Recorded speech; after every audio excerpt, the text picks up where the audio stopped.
मेरे शौहर गुस्से के बहुत तेज थे। एक दिन गुस्से में आकर इन्होंने मुझे तलाक दे दी। जब इनका गुस्सा ठंडा हुआ तो इन्हें बहुत अफसोस हुआ। इन्होंने अपनी बहन के 13 साल बेटे से मेरा निकाह करवा दिया ताकि मैं इसे हलाला करके वापस अपने शौहर से शादी कर सकूं। लेकिन शादी की रात मेरी जान निकल गई जब इस बच्चे ने मेरे शौहर को छोटी छोटी बात पर बहुत जल्द गुस्सा आता था। इन्हें अपना गुस्सा काबू करना नहीं आता था। अचानक वो किसी मामूली बात पर गुस्से में आ जाते और घर का सामान उठाकर फेंकने लगते।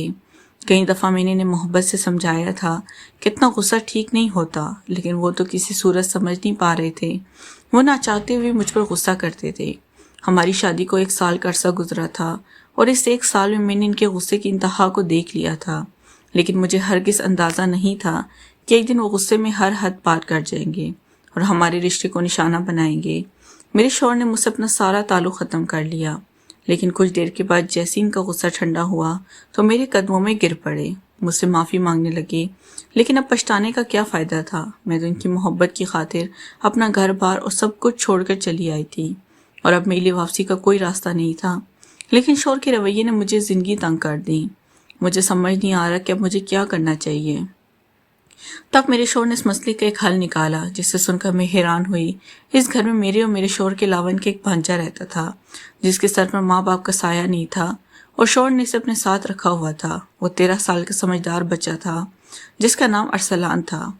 मेरे शौहर मुझसे कहने लगे, तुम इस घर में रहकर खामोशी से अपनी इद्दत पूरी कर लो, फिर मैं तुम्हारे साथ निकाह करूँगा। शौहर की बात सुनकर मेरे रोंगटे खड़े हो गए। मैं कैसे एक 13 साल के बच्चे से निकाह कर सकती थी, जबकि मेरी अपनी उम्र 20 साल थी। लेकिन वो मेरे कदमों में बैठ कर फूट फूट कर रोने लगा कि वो मेरे बगैर किसी सूरत नहीं रह सकता। कहने लगा, इसने जो भी कहा वो गुस्से में कहा। पहले तो वो इस तलाक को तलाक मानने के लिए राज़ी नहीं था। इसका कहना था इसने शदीद गुस्से के आलम में ये अल्फाज अदा किए हैं, लेकिन मैं अपनी बात पर कायम रही कि तलाक तलाक होती है और अब मैं इनके निकाह में नहीं हूँ। शौहर ने मुझसे कहा, तुम इसी घर में रहकर अपनी इद्दत पूरी कर लो और मैं पूरी तरह तुम्हारा खर्चा उठाऊंगा। इसके बाद मैं खुद अपने भांजे के साथ तुम्हारा निकाह करवा दूंगा और निकाह के अगले दिन तुम इससे तलाक लेकर मुझसे दोबारा निकाह कर लेना। इसे मैंने पाल पोस कर बड़ा किया, मुझे यकीन है वो फ़ौरन तुम्हें तलाक दे देगा। मेरे पास अपने शौहर की बात मानने के अलावा कोई रास्ता नहीं था, क्योंकि मैं अपनी सारी किश्तियाँ जलाकर शौहर के दरवाजे पर आई थी। शौहर उम्र में मुझसे 12 साल बड़े थे। शादी के वक्त इनकी उम्र 30 साल थी। इनके गुस्से की वजह से कोई भी अपनी बेटी ने नहीं दे रहा था और जब मैंने मुयस्सर आई तो इन्होंने जज्बात में आकर न सिर्फ मेरे साथ शादी की बल्कि मुझे भगा कर ले आए। शादी की रात मुझे इनके जुनून का सही तरह से अंदाज़ा हुआ जब वो 2 घंटे तक मुझे मुसलसल मोहब्बत देने के बावजूद पीछे नहीं हटे थे। इनकी प्यास नहीं बुझी थी, लेकिन वो जुनून की इंतहा पर पहुंच चुके थे। फिर मेरे शौहर बात बात पर गुस्सा करने लगे। वक्त के साथ इनका गुस्सा इन पर गलबा पाने लगा। वो मेरे साथ रोज़ ज़बरदस्ती करने के अलावा मुझ पर छोटी छोटी बात पर गुस्सा करते, कभी मार पीट पर उतर आते। मैं ये सब बर्दाश्त करने पर मजबूर हो चुकी थी, क्योंकि मेरे पास वापसी का कोई रास्ता नहीं था। लेकिन जिस दिन शौहर मुझसे मोहब्बत करते, इस दिन इस कदर मोहब्बत करते कि मैं इनकी पिछली तमाम बातों को भूल जाती। अरसलान अक्सर अपने मामू की गैर मौजूदगी में मजाक मजाक में अपने मामू को बुरा भला कह देता और मैं इसकी बात सुनकर मुस्कुरा उठती।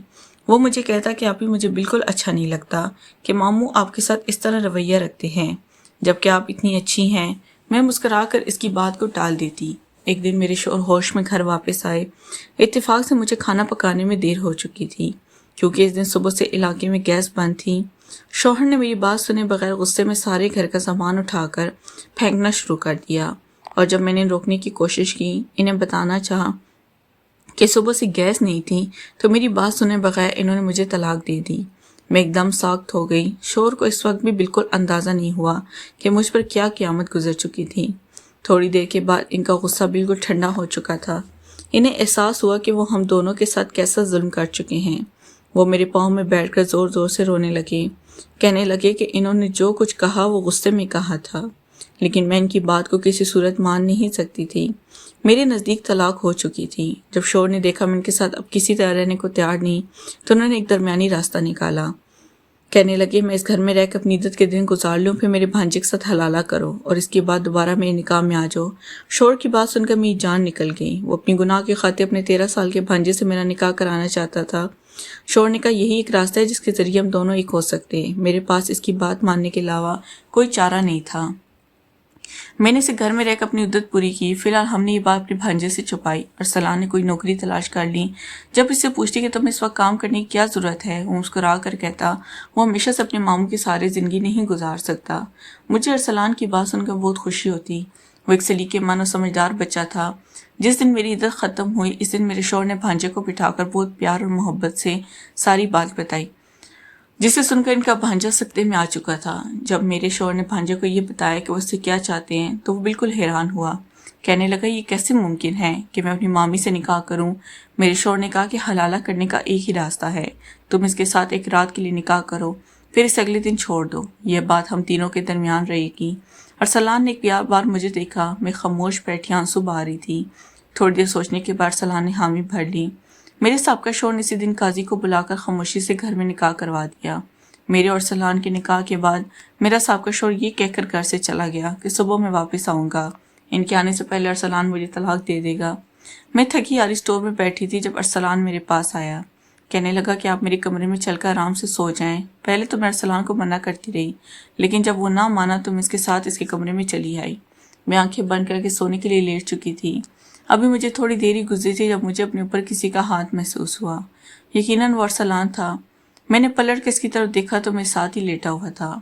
ہم اکثر ایک ساتھ لیٹ کر باتیں کرتے تھے، لیکن آج ہم دونوں کا رشتہ بدل چکا تھا، اس لیے میں اس کے ساتھ